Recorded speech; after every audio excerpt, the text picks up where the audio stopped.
Chicken white कढ़ाई, तेल 1/3 cup, अदरक लहसुन का मिक्स पेस्ट 1.5 चाय का चम्मच, चिकन 500 ग्राम, 2 मिनट फ्राई कर लें, दही 1 पाव, काली मिर्च 1 चाय का चम्मच, साबुत धनिया 1 चाय का चम्मच, नमक 1 चाय का चम्मच या हस्बे जायका।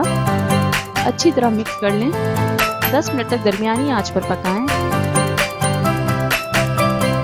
पिसा हुआ जीरा 1 चाय का चम्मच, पिसा गरम मसाला 1 चाय का चम्मच, 5 से 7 मिनट दरमियानी आंच पर पकाएं। क्रीम 2 खाने के चम्मच, हरी मिर्च 6 अदद बीच से कटी हुई, 2 से 3 मिनट दरमियानी आंच पर पकाएं।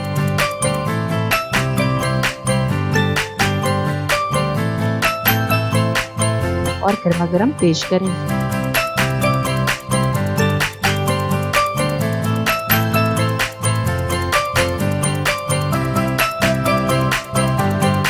Round tomato, like and subscribe.